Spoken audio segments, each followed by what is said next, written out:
clarity on that longer term vision versus just the short term 2025 goals in the next 2 to 5 years. What roles really leverage your genius zone skill sets? And then let's go talk to people that are already doing that role, that are already living it.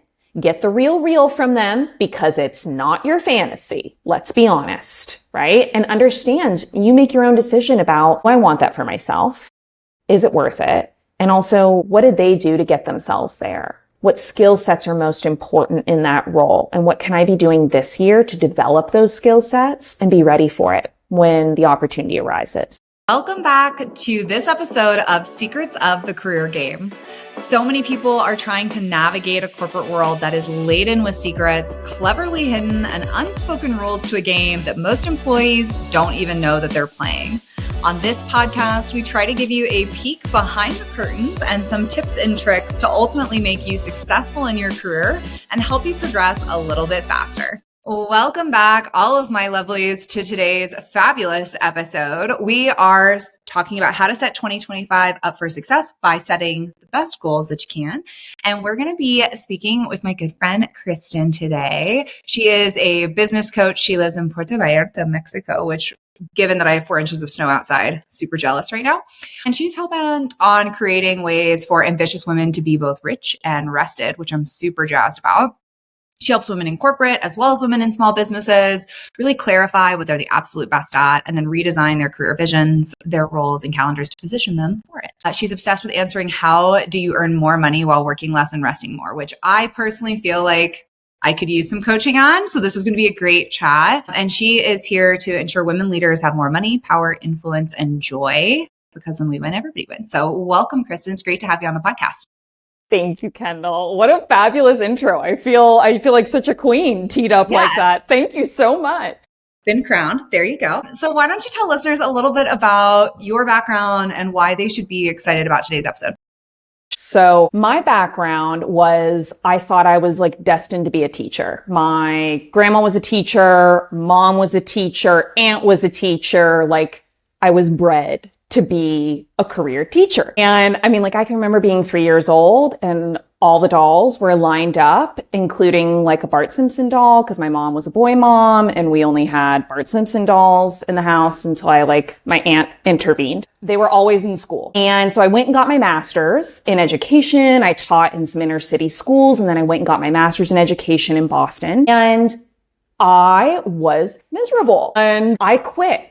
To fast track the story, I quit my master's, and if anybody listening has a family like my family where all the clout is in degrees, this was sacrilege to the family. My parents were horrified and terrified that I would be on the streets, a beggar, destitute. And a lot of my coaching actually came out of that experience of quitting plan A and having no idea what my career would be next, because my whole life had built up to, I'm going to be a teacher. And then I quit grad school and it was like, well, we had no plan B. So how do I figure out what I want to do next? And what really helped me was actually having conversations, was focusing on not throwing out the teaching career entirely, but focusing on what lit me up from that experience in my career. Where was I on fire? Where did I shine with ease? And what sucked the life out of me? Where was it always an uphill battle? What did I dread? What did I resist? And then I would have conversations with people whose career I really respected. And I'd tell them, after I interviewed them about their career, I'd tell them about like, hey, I'm really good at this. Like, I'm really good at facilitation. And I really love having these life conversations with my students at 4:30 p.m. on a Tuesday that have nothing to do with English class, but everything to do about where they want to take their life and their career. It's like, are you my mother? Like, do you know what my career should be? And little by little, I got guided to this management position at a nonprofit where I helped young adults without college degrees start their careers in tech. And so I helped them start their careers at Salesforce and LinkedIn and Facebook and Google. And I led their internship program. So I got to do a lot of the facilitation. I did a lot of coaching, and eventually I kind of hit another breaking point in that career where I realized I didn't like people telling me what to do. So that's problematic, working for others. And I did that same reflection exercise of, what really lights me up? Where do I excel with ease? And what is sucking the life out of me? And that's what guided me to launch my coaching business, where the answers to that, my own answers to that, guided me to launch my executive coaching business. And I have been a success coach for corporate leaders as well as entrepreneurs ever since then. So that's a little bit about how we got here and why I focus on what I focus on, which is, women being rich and rested in their zone of genius, like focusing your career or your business on where you create excellence with ease. I love that. That's how we're here. There are so many things in your story that I'm like, oh my God, we could spend a whole episode on just your background, because I studied mathematics, thought I would go into teaching, quickly realized academia was like not it for me. And it's not it, girl. No sense at all. So I feel you. And you were like trying to figure out what fills me up and what I hate. And you're like, what you hate's the parents, right? Mm-hmm. You don't have to say it out loud. I'm going to say it for you. But anywho, so I love this, and I love this like rich and rested, and that's where we're headed. So if we think of 2025, new year, new you, but a lot of that comes down to the preparation and the thoughtfulness behind how we set ourselves up for success for 2025. How would you encourage somebody to set up the right goals that are going to lead them where they want to go? Specifically, a lot of our listeners are working like a standard corporate career. Maybe they work a blue-collar career and they want to add value to the business, but they also have their own goals. So how do you kind of balance that? And what advice would you have for people who are trying to create those goals for next year? It's a tricky balance, because something that's really easy to get sucked into, and I've had clients start with me following this pattern of whatever somebody like a past manager or supervisor recommends you to, that's the career pathway you follow, right? Somebody's like, oh my God, you'd be a perfect fit for this position. So you lust and lunge after that position. You get there and you're miserable and you're like, not this, but I don't know what. The way to answer your question about like, how do we start that path of setting goals that are meaningful for our long-term vision of success, but also add value? The first thing I would do is coach somebody to differentiate your genius zone. So distinguish your zone of genius. And this pulls from, in case anybody geeks out over this pulls from the book, The Big Leap by Gay Hendricks. So if somebody wants to go off and learn more about this, do a deep dive, I recommend that book. But I also have like a free download that we'll offer people at the end of this to help them define their zone of genius. But it's basically, think of the top 3 skill sets where you create extraordinary results with ease. Most people overlook those skill sets, and they think like everybody's good at that. But they're not. They're not. Okay. It's you. You're exceptional at that, and you downplay it because it's so natural for you. So I want to know the first thing before we set any goals, like what are you the best at? And where do you create extraordinary results with ease? Because I want to position your career and your goals in that vein to leverage your zone of genius. I want your long-term vision of success to leverage those skill sets. And then, once we know your zone of genius, then I would clarify your vision of professional and personal success. You could do that on a 1-year basis for 2025, which I do with clients. Like that's our first session is a goal clarifying consult, and I lead them through a visualization exercise. Or you could do that on a 5-year basis. So if somebody feels confused listening to us talk about how do you get your goals set up for your long-term success, and they're like dry heaving because they don't know what their long-term vision of success is, sit down and visualize. Like I have people sit down, close your eyes, and imagine that I want you to picture yourself someplace where you'd go to celebrate.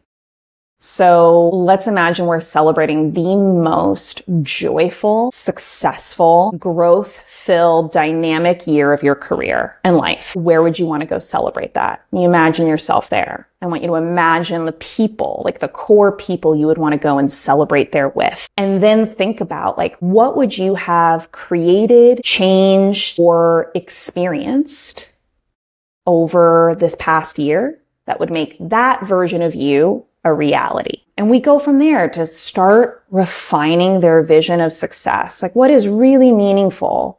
What goals, what aspirations are really meaningful for that person over the next year? And then we got to narrow it down and make it more specific. So we get the vision, and then we got to hone it into some goals. I like with my clients choosing 3 to 5. When we start doing that journaling, where we got 12 damn bullet points and you're trying to go after, 15 different changes in your life, chances are you're going to forget about them immediately and look back a year later and things are going to be much the same as they were last year. And it's a shitty moment, right? It's a crappy feeling. So I like to focus on 3 to 5 and have them be a mix of income, an income goal. So how much do you want to earn? By the end of the year, where do you want to be at salary wise? But for some of my clients, it's not even a number raise. It's getting different benefits. It could be even vying for equity in the company or whatever it is. And then a goal around around rest and personal satisfaction. This is where my clients add goals around I want to, if they're the crazy ones, I want to do the 100-kilometer desert race, whatever it is, And then other ones are I want to do jack shit on a beach in Maui and I want to take 10 days off. Great. Or they want to, have better boundaries around their work and shut down early and finally go to the salsa class and stop being a yes woman and always working late, whatever.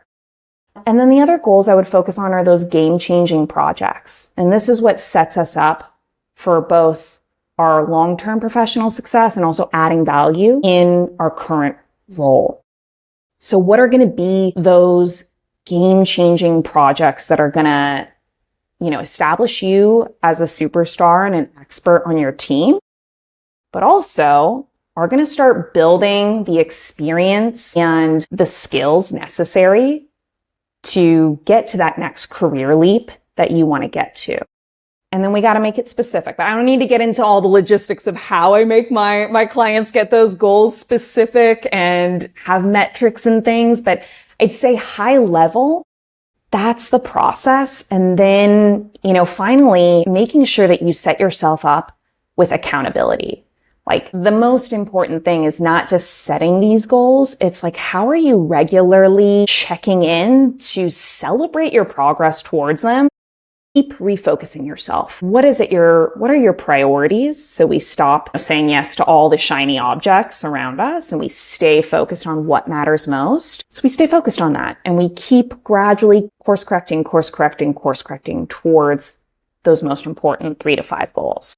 I love it, Krista. There's so many good things that you mentioned. Okay, so many thoughts. There's so many thoughts. Tell me your thoughts, my dear. That was a lot. I really went on a rampage. This is amazing. I love it. No, because so there are 2 main things you touched on that I think are really important for listeners. And the first is something I talk about a lot on the pod, which is your career is not a ladder. This is I think a huge misconception. I go from here and then I become my boss and then I become their boss and then it is not this straight up and down. And that I always say it's more like a lattice. We're moving around depending on what the right move is strategically long-term.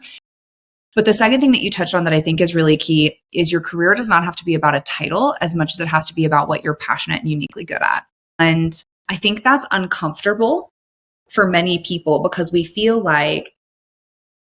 people say, what do you do? And you want to say oh, I'm going to be CFO or I'm going to be a CEO of a company or I'm going to, we feel we have to have this title goal. And I guess you'd say my unique zone of genius is that I have really fast pattern recognition, which leads to very fast problem solving skills, right?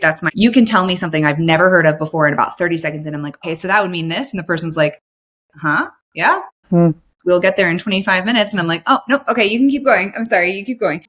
Which also makes you an exceptional because you have to be able to listen to someone ramble on. I love my work, but we got our ramblers. And you've got to be able to listen to somebody wax on for 15 minutes and distill it down into like, so you want this is your priority, but you're scared of this, right? And distill it down into this nice little summary. So that's undoubtedly one of those skills that makes you excellent both in your corporate career and as a coach.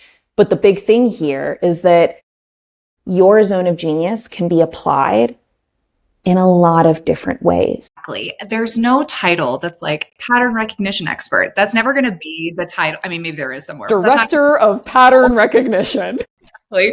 Middle manager of pattern recognition. This is what I love though, is because once you do identify what you're good at, I've held tons of titles that are completely unrelated to one another, but they're following the thing I'm good at that I enjoy doing. And there have been times where I've had to course correct. So if you're listening to this and you're like, oh, I know I'm really good at pattern recognition, but I took this job and I hate it. Now I'm lost again.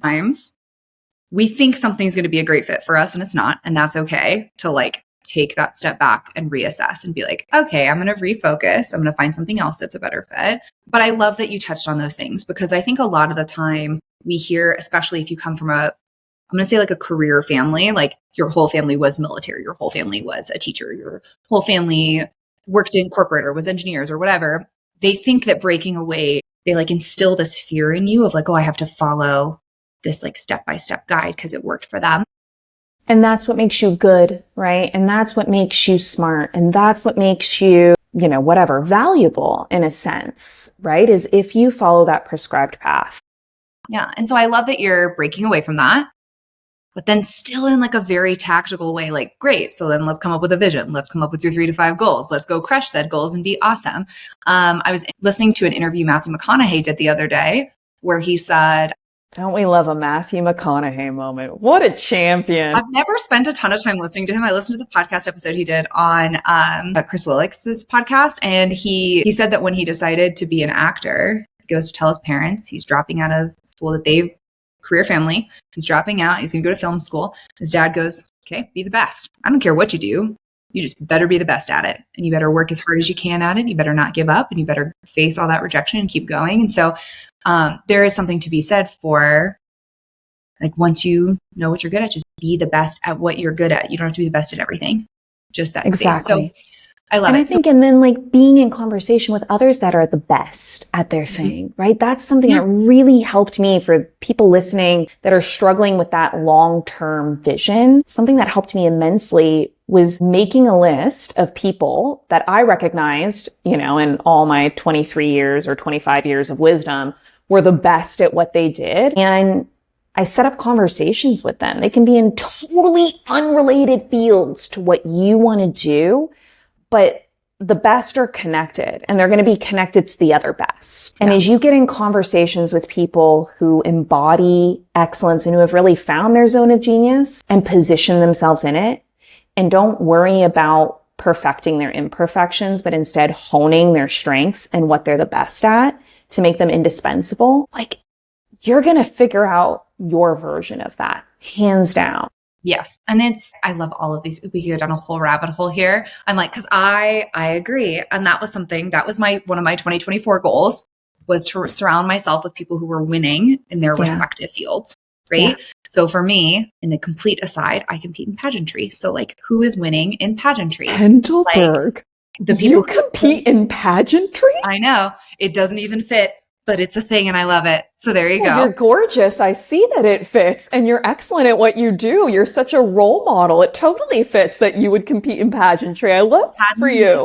I hadn't until I was in my 30s. And then I was like, you know what? Cool. So it's crazy. Surround myself with people winning there, people who've started businesses that are successful. I decided to write a book this year, people who've written books. And so I love that, like build that network that like kind of changes the way your mind works to see what other people think is possible and how they do it. So we get our vision, short and or long term. We create our goals. We're all ready. It's 2025. And then our boss comes in and is like, I need you to drop everything and do these 52 other things that are completely unrelated to your goals. Once we have this direction, how do we really decide, like, what are we going to cut? What are we going to say no to? How do we prioritize things effectively, both as an individual, whether they're an entrepreneur listening to this call or a mom or a friend, or they're just trying to live their best life, but also then specifically within the career context?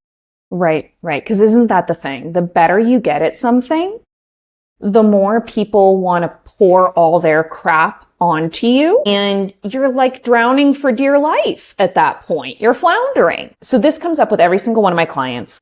This is also where those goals become super important. First off, having a conversation with your supervisor about what your big aspirations are as it relates to the team, to the organization.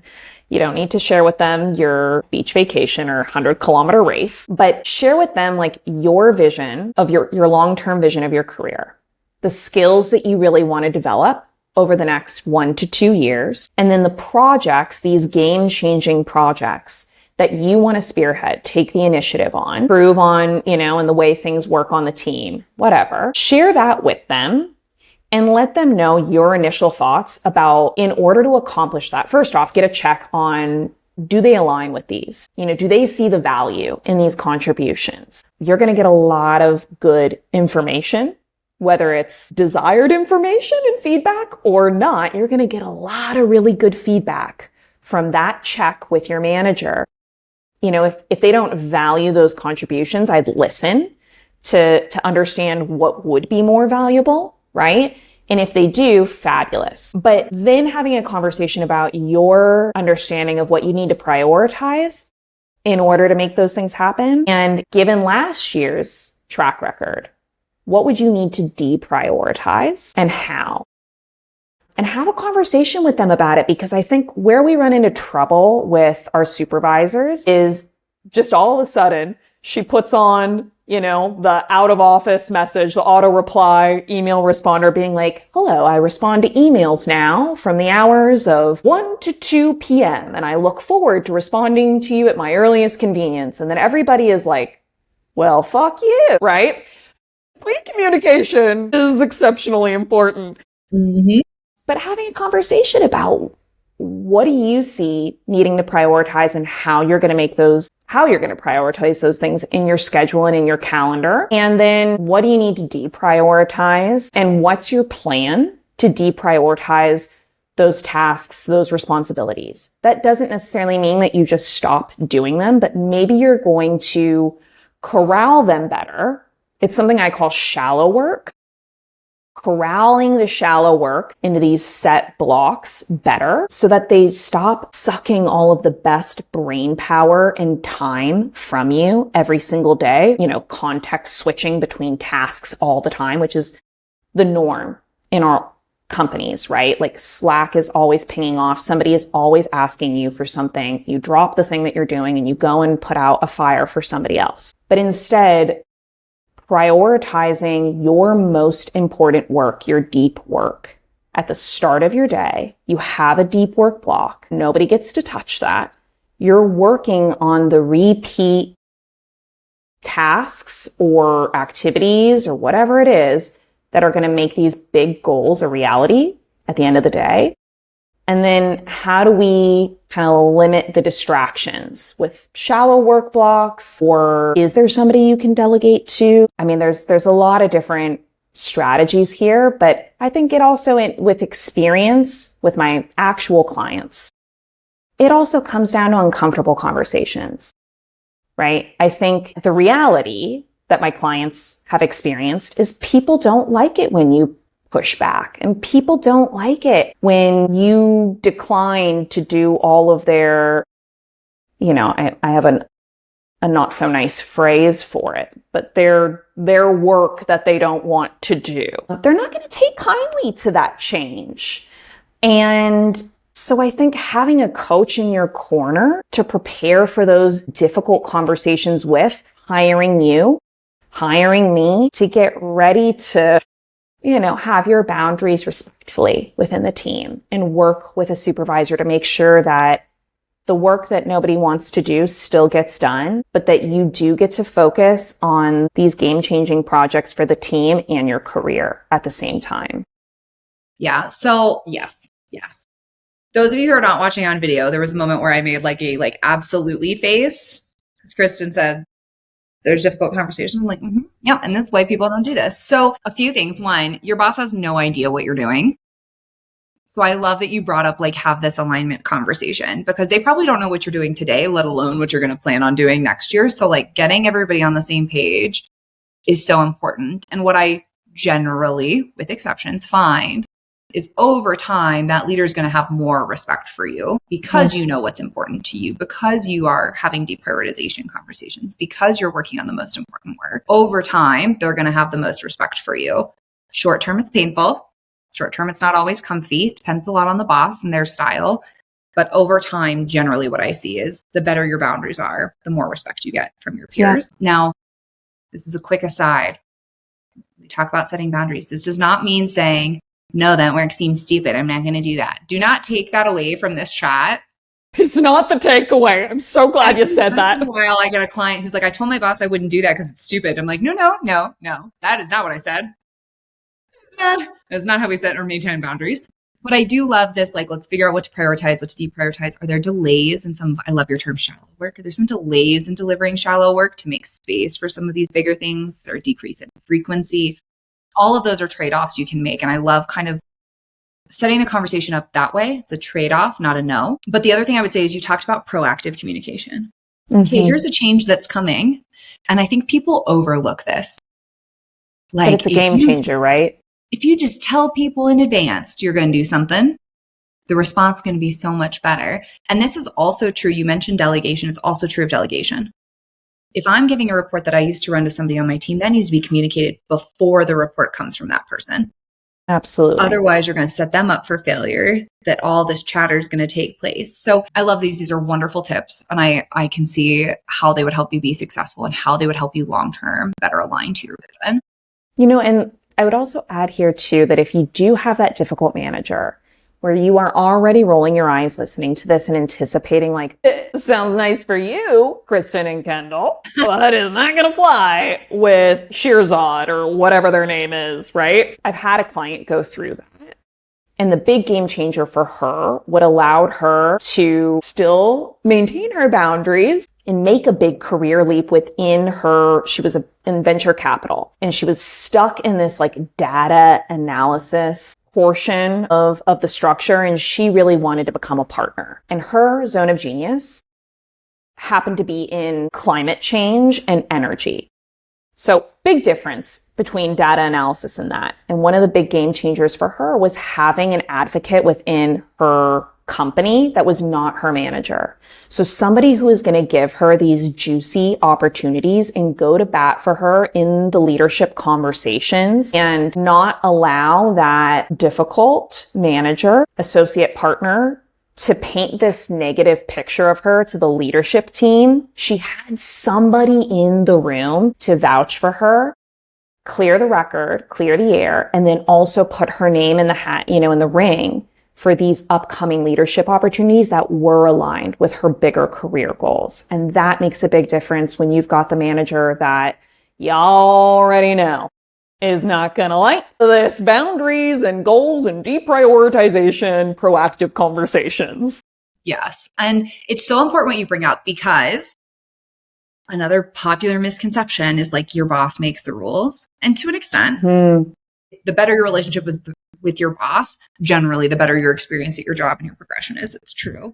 But I always say your network's like a tree. You have a tree trunk, which is like your direct leadership, your boss, their boss, their boss. And then you have all these branches, though, that can support you, that can guide you, that can open new possibilities for you, building those relationships to advocate for you, to encourage you, put your name in the hat, like you said. Exactly. Those are going to be really what long-term helps you the most. So I love that, like intentional networking to support with this journey too. So you talk a lot about almost like do more with less, like optimize your time, make sure that we're like setting the right goals, we're being strategic, we're honing in on this zone of genius. If you had to give everybody listening like one piece of advice, like, hey, tomorrow you're going to start off 2025 right, you're going to absolutely crush it, what are they going to do? It would be to define your zone of genius, hands down, because the way you're going to do more with less is by focusing you in your zone of genius. It's by gradually, millimeter by millimeter, adjusting your role in your career and the focus of your work on what you do best. So The reason why your zone of genius matters so much is because it's where, with the least amount of energy and effort, you create the most extraordinary results and impact that really have a positive impact on the companies you partner with, your stakeholders, everybody in your life. And when you're doing that thing, you feel the most confident. You feel the most fulfilled. You feel the most lit up.